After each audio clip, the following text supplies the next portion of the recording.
Ooh, that looks tasty. Welcome, folks. Today, the Hungry Gamer is back with another crowdfunding preview, and today we're talking about X-ODUS: Rise of the Corruption, 2nd edition from Board Game Inc. Before I get started, please make sure you turn your Klingon subtitles, because if I make any mistakes in this rules overview, that's where you'll find the corrections.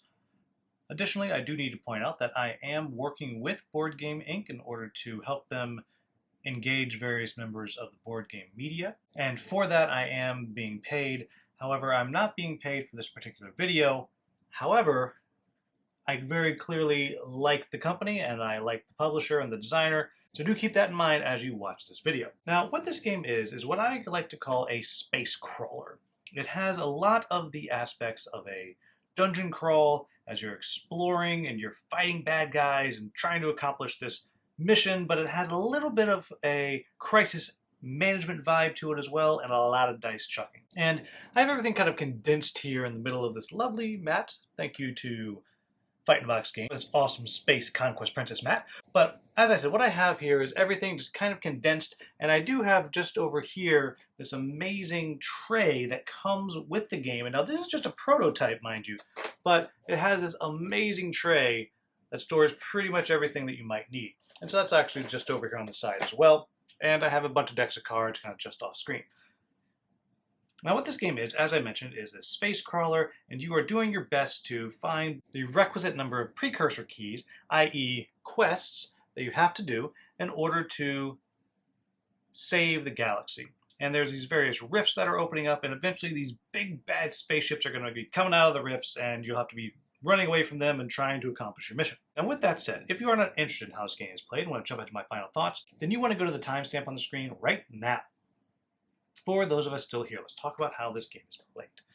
So the first thing I'll point out is on this starting tile that we have right here, I have 2 ships, and currently they are slated to be standees.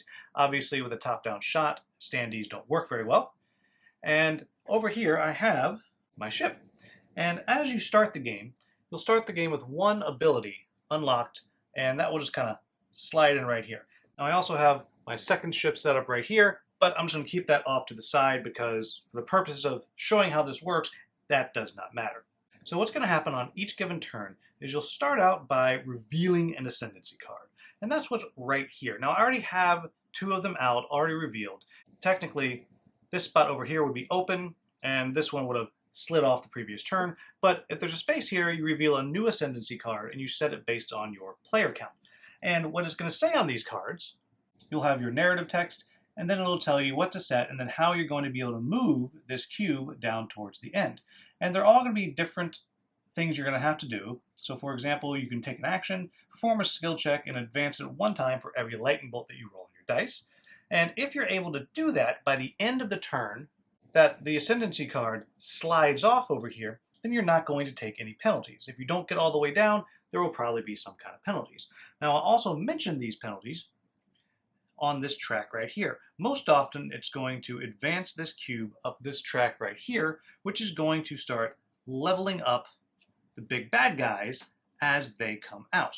And again, most of these are going to do things that are going to advance this. For example, the first one that we started with here, you see this word threshold here, and the numbers, you're going to wind up advancing along this track for every system under the threshold number that you have not pacified. And I'll talk about pacifying systems in a minute, but the higher it gets, the harder that is, and that'll keep cranking this all the way up, unlocking more powers for the avatar ships, and things get harder and harder and harder. Now, so as I said, what you're trying to do is you are trying to accomplish these missions right here. And to do that, you're going to be exploring all around you and interacting with the things that you find. And you'll start doing that after you reveal your ascendancy card. Now, the first thing that I'll point out is all of the ships that you have, and you can have up to 4, you can choose to kind of put them together in a single fleet, and then they have the number of actions as the lowest number ship has, and then they can kind of travel together, which means if they wind up fighting, they'll get to fight together. But just know that that is a thing that can happen. But in general, the type of actions that you're able to take are you can send a probe and just take a look at what's going to be somewhere next to you. So perhaps I do 1 action, and if you look over here, we have this lovely action tracker right here. I spend one action, and I pop out right over here. Now this is something that wouldn't happen necessarily in the way the game's normally set up, but I've seeded the deck so we can see everything. This here is one of the precursor signals. So I'd go over to this side over here, and I would flip this over, and we would take a look at what it says. So in this case, it's saying I put the key right here, and then as an action, I can move it. The key is now accessible when claimed, banish a co-pilot card slot. So I'll put this back over on the board, and then I would put this one here because that's the one that we are doing. And so that was my first action. So if I was over there, I could take another action and then banish one of these card slots here forever, meaning I would have fewer co-pilot options, which I'll explain in just a minute. And then I could claim that precursor signal, put it on my player board, and I'm halfway there.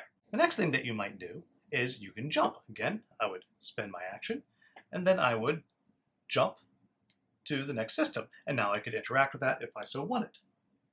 Now I could also do a blind jump, meaning, again, I spend one of my actions, and I could just jump somewhere without looking ahead and seeing what it is. So perhaps I do that, and I jump right to here, and there what we have is a place that you can explore. Now put that right there, and I have jumped right to that location. Now I'm going to pause right here, and I'm going to say that each of the different ships that you have has different ways of leveling up. This one's when I place navigation markers. Some ships are every time you gain scrap. Scrap is the monetary unit of the game. It might be every time you defeat an enemy or whatever it may be. And as you move up, every time you get to a new one of these little spots here, you're going to get to go through your individual upgrade deck, and each of the abilities are two-sided, so you have two choices, and you get to upgrade your ship as you go. Now, the next thing I'll say is, you notice here it has this cube here. That's because this is an area that you can explore. This is also a good time for me to point out that you have the ability to strain yourself, which means you simply flip your token over, and that means you've done a strain this turn. You take a look right here, and you see what the number value is. For me, the yellow number is a 7, and then the red is a 12. So I would roll my die, and I got a 10. I'm above a 7, which means I would have to take a damage card. There's a big deck of cards, and you simply draw one, and it's going to give you some kind of penalty. In this case, I get one less die whenever I'm doing a skill roll. And if I want to fix it, it's going to cost me some scrap. But perhaps I did that, and now I'm going to explore this location. I would remove the token, because it can only be explored once. I'd go to the big exploration deck, and I would flip one out, and I would get to make a choice. So in this instance, if my ship class was a specialist class, which mine happens to be a precursor class, I would have the choice to do this one right here, but I can't do that. Or I could do this one here, access the observatory logs. I could draw a tile and place it anywhere that I wanted on the map. I'll just place that one right there. We'll just say maybe I did that. We'll see more of that in just a second. Or instead, maybe I'll do the other one here, assist the drone in collecting samples, and that would give me 4 scrap. Now sometimes it'll say do a skill check of some type, and then you'll be rolling the dice that your specific ship happens to have. Other things that you're able to do, you can use 2 actions to do what's called a hyperspace rush, which will allow you to move 3 hexes.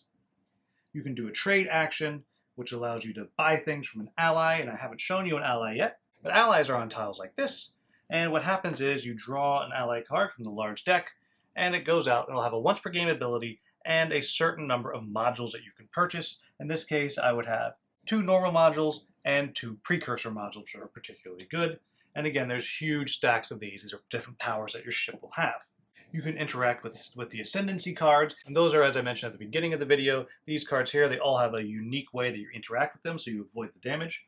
You can do ship maintenance, which is you can repair yourself. You can get rid of those damage cards. You can recharge your energy. You can repair damage to your ship. Each ship has a certain hull value, and you get damage as you go through when you fight combat, which I'll explain in just a bit. Or perhaps you want to upgrade the amount of energy that you have, and you do that, you pay the next cost, you upgrade your ceiling, and then you move up your energy. And energy is something that you'll use for your different abilities. For example, this one here, I use an energy, and I get to place a warp navigation token, which is how I move up on this track right here. And finally, once you have eventually found the main rift, which is somewhere at the bottom of the stack, if I have all the keys, I can go there, spend an action, and win the game. Now there's a couple of other things that I want to talk about. The first one being these co-pilot cards here. These are going to change out every single round, and they're basically one-use powers that any player can activate and use. They have a different cost and a different ability for what it is that they do. Also, up here you see this pool of dice. These are dice that you can add at any time. Usually it comes through co-pilot actions, and these are these are dice that are, you use them and you lose them. So say I have a co-pilot action that allows me to use these 2 dice, they would go out of the game. Now the other type of thing that you might come across are tiles like this. That again may have explorer locations on there, but what we're really looking at is this right here. And that means that there is a sentinel, a bad guy that is there. And you can roll the dice to see if you are noticed, but if you are noticed or if you choose to attack, then you enter combat. So you'll draw a card from the Ascendancy deck, and this will be changing as you go throughout the game. The bad guys will be getting harder and harder. This particular one is telling you to draw something from the higher stack. What happens is, you'll place it here into the enemy board, and you'll set the health. In this case, its health is 4, it has 1 shield, and then you're going to get to choose when you do an attack. So for me, and the choice you have is, do you want to roll 1 or both dice? If you go offensive, you roll both dice. If you go defensive, you roll 1 dice.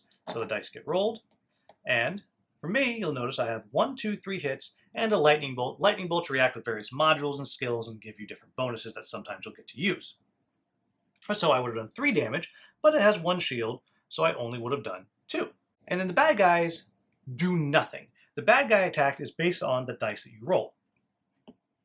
So when you roll a miss, then their ability activates. So in this case, I would lose 1 hull, and I place a single token on this card. That's called the charge. And that is a specific ability for this specific bad guy, and every time you get 4, bad things happen. Now, if I had rolled 2 misses, then I would still have taken 1 damage, but I would have done a charge 2. And so you have the choice of to roll 1 or 2 dice. If you roll 1 die, there's no way you're going to get the bottom ability there, but you're also going to do less damage. Then, if you defeat the bad guy, you'll get paid scrap based on its level, and you get to move on. Now, the last thing I need to talk about is what happens at the end of the round. After everything is done, you've wiped the market, you've reset all of your stuff, that's when the corruption moves up. And as the corruption moves up, every time you get to one of these spaces here, an avatar comes out. And let me just move this away. And what that means is, you'll go to the avatar deck, you'll flip one out, and then you'll place the standee on the closest rift. And then after every turn, after you move this up, then you'll roll the avatar die, and depending on what you roll, that is how far it will move. It'll move anywhere from 1 to 3 spaces as it tries to get to you, and sometimes it may use wormholes if wormholes are out on the board. I'll also point out that the avatars are able to jump from rift to rift. So in this case, let's just say the board was set up like this. It is 1, 2, 3 spaces away, but it can go through the rift and just pop up right here. And the avatars are particularly strong. And the other thing is, when you defeat an avatar, they just respawn at a rift. They aren't actually out of the game. And that's the broad overview of how this game works. So what do I like about this game? The first thing that I have to point out is, even though this is still a prototype, the production is going to be spectacular, and this is the size of the box. That is an intensely, reasonably sized box for a game that has a pretty good amount of sprawl once you get into it, and has, well, a lot of game in it. The next thing I'll say is the aesthetic of the game, I think, is quite good. It really nails that sci-fi look with just, even all, with everything about it, all the icons, all of those things. It just has that right out of Battlestar Galactica or something like that type of look. So I do think it really nails that. Next thing I'll say is leveling up the ships, I think, is awesome.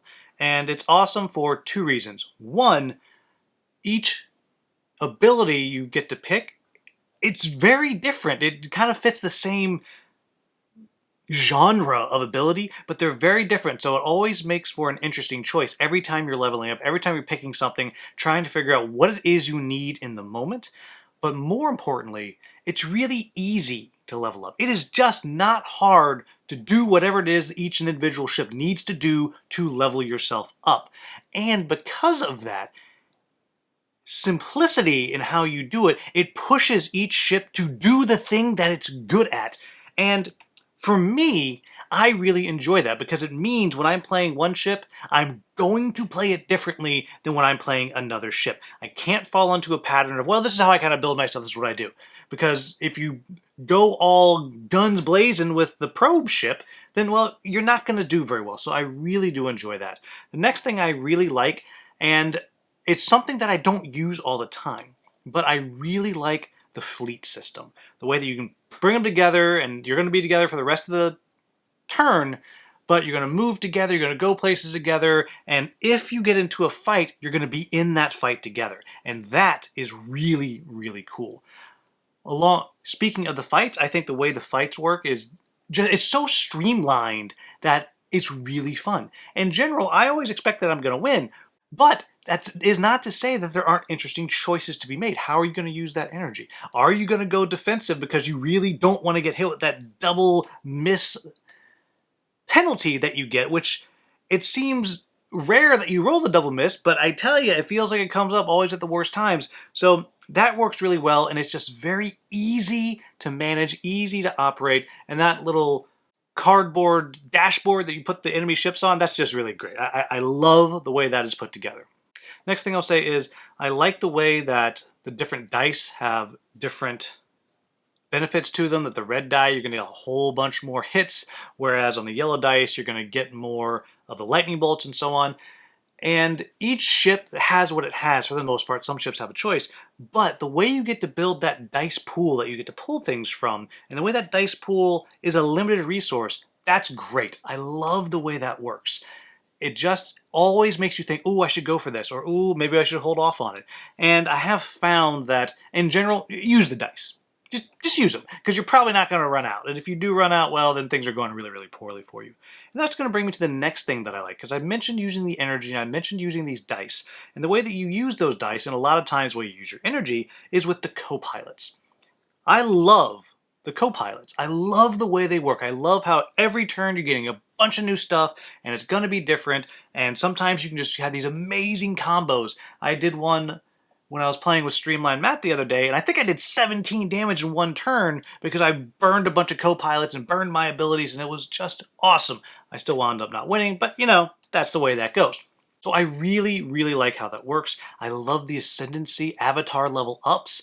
I like that every turn I have a little more of that crisis management in there. Of like, okay, I got to pay attention to this thing because I don't want the avatars to level up. Because once those avatars start leveling up, it starts to kind of snowball and they get harder and harder and harder to deal with. And that's really cool. Along with that, the way the avatars work, the way that they're all a little bit different, but the way that they can teleport from the rifts, and that you can't just kill them because they're always going to be able to come back, I think really puts the pressure on you to get those jobs done. It's crisis management, not boss battle, and I personally love that. I like the way that you can kind of explore wherever you want to go. I like the exploration. No, that's not true. I love the exploration cards. Those are the best. I love flipping those things over and trying to figure out what I'm going to do, and just you have these little bits of storage, or kind of learning about this world, and finding allies that give you a once per game ability, but also they're going to give you cool stuff you can buy.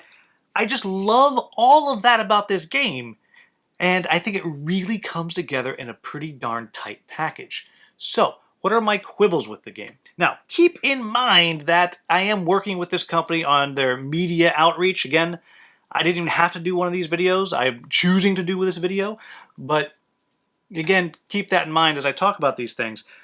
The only real quibbles that I have, one, I think the ship standees, I think currently in the prototype, particularly with the avatars, I want to be able to more easily identify which one is which one. I think the standees maybe are zoomed in a little bit too close on that art, something like that. So I'd like to see that maybe reworked a little bit.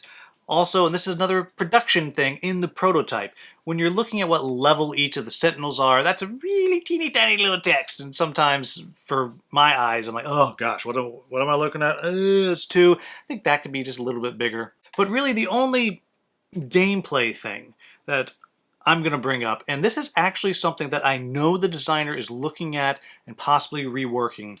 It's easy to forget about the co-pilots because they are kind of off to the side sometimes, and they're going to cost you something.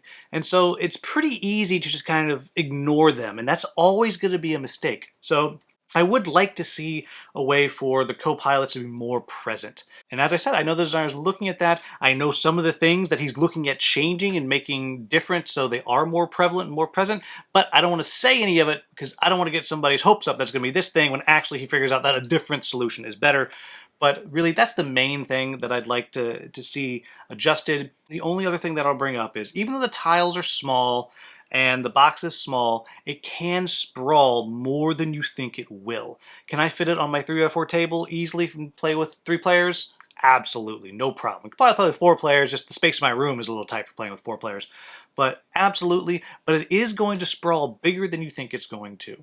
But there you have it, folks. That is X-ODUS, Rise of the Corruption, 2nd edition. I got to play 1st edition once many years ago, and it didn't stick with me. And this version, I really enjoyed. I really have enjoyed every time I've played. I like that I have the 2 ships. It's easy enough for me to manage with the fleets. I enjoyed playing with other people, even though Streamline Matt and I got crushed last time. All of that, I think, comes together into a very satisfying space crawler experience.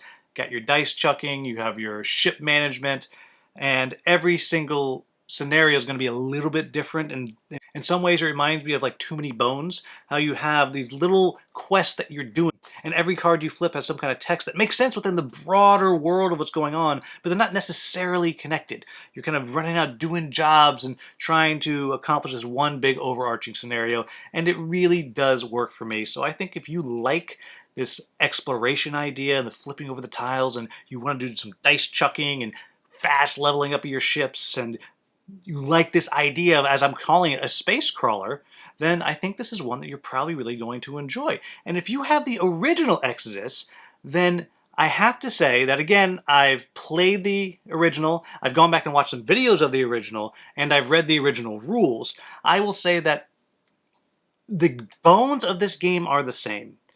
But at the same time, I think there's enough different stuff going on that it does feel like it is a different game, and that's really going to be tough for some people to swallow. But there's a lot of new stuff in here. But I think it's worth it. I think it's a really nice upgrade and a really nice evolution, in my opinion. But of course, that's easy for me to say because I don't have the 1st edition. So there you go. But there you have it, folks. As always, if you found this video useful, please like, subscribe, share, maybe become a channel member. As always, thank you so much for watching. Have a wonderful, wonderful day.